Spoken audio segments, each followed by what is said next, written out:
మరో breaking news చూస్తున్నాం. YCP మాజీ MP Butta Renuka LIC housing సంస్థ నుంచి దాదాపు 360 కోట్ల రూపాయల రుణం తీసుకొని బుడ్డీ కొట్టేశారు. దీంతో అప్పు కోసం బుట్టా రేణుక దంపతులు తనఖా పెట్టిన ఆస్తులను వేలం వేయనున్నట్లు ఎల్ఐసి ప్రకటించింది.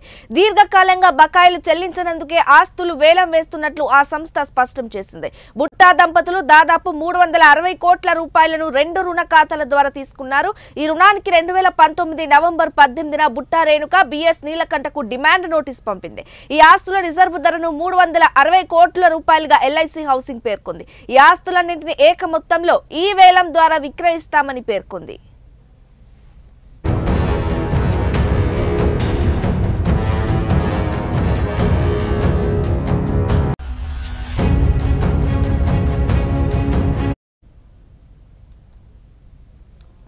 ఇక తీసుకున్న రుణానికి కొంతకాలం పాటు కిస్తీలు సక్రమంగా చెల్లించినప్పటికీ 5 ఏళ్ల నుంచి తిరిగి చెల్లించడం లేదు.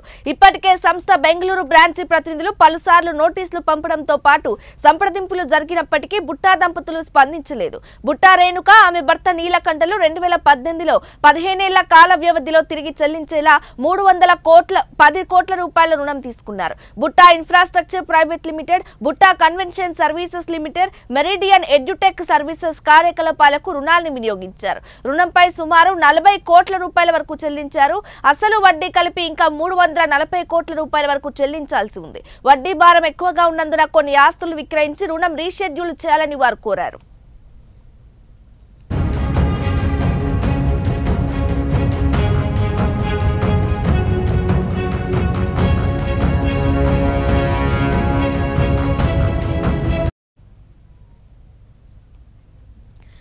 కరోనా మహమ్మారి సమయంలో బుట్టా రేణుకకు సంబంధించిన పలు వ్యాపారాలు దెబ్బతిన్నాయి. కొన్నింటిని మూసివేయాల్సి వచ్చింది. ఇక ఆ ప్రభావం బుట్టా ఇన్ఫ్రాస్ట్రక్చర్ తో పాటు బుట్టా రేణుకకు సంబంధించిన ఇతర సంస్థలపైన కూడా పడింది. దీంతో బకాయిలు పేరుకుపోవడంతో తిరిగి చెల్లించని నేపథ్యంలో ఎల్ఐసి హౌసింగ్ ఫైనాన్స్ లిమిటెడ్ ఈ నిర్ణయం తీసుకుంది. అయితే ఇప్పటికే బకాయిల చెల్లింపు అంశంపై బుట్టా రేణుక నేషనల్ కంపెనీల ట్రిబ్యునల్లో అప్పీల్ చేసుకున్నారు. ఎన్సీఎన్టీలో ఉండగా వేలం ప్రకటన వేయడం నిబంధనలకు విరుద్ధమని Butta Renuka వాదిస్తున్నా LIC housing finance మాత్రం అదేమీ పట్టించుకోవడం లేదు. ఆర్బీఐ నిబంధనల ప్రకారం వెళ్తోంది.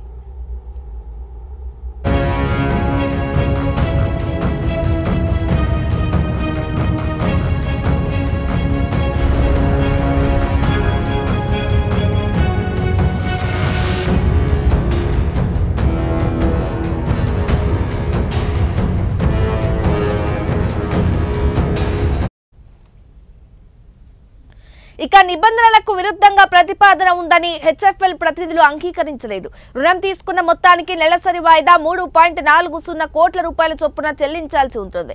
ఈ మొత్తం భారంగా మారినందున తొలుత తక్కువ మొత్తం తీసుకొని చెల్లింపు మొత్తాన్ని క్రమేణా పెంచాలని ప్రతిపాదించారు. ఆ ప్రతిపాదనను హెచ్ఎఫ్ఎల్ తిరస్కరించింది. రుణాలు చెల్లించడం ఆపేసినందున హెచ్ఎఫ్ఎల్ ఎల్సీఎల్టీని ఆశ్రయించింది. ప్రస్తుతం కేసు పెండింగ్ లో ఉంది. రుణ నిబంధనలకు అనుగుణంగా బుట్టా రేణుక దంపతులకు చెందిన బంజారాహిల్స్ లోని 5,000 గజాల ఆస్తిని 145 కోట్ల రూపాయలకు వేలం వేయగా ఎవరూ ముందుకు రాలేదు. మాదాపూర్ లోని 7,205 చదరపు గజాల్లో ఉన్న బుట్టా కన్వెన్షన్ వేలానికి స్పందన రాలేదు.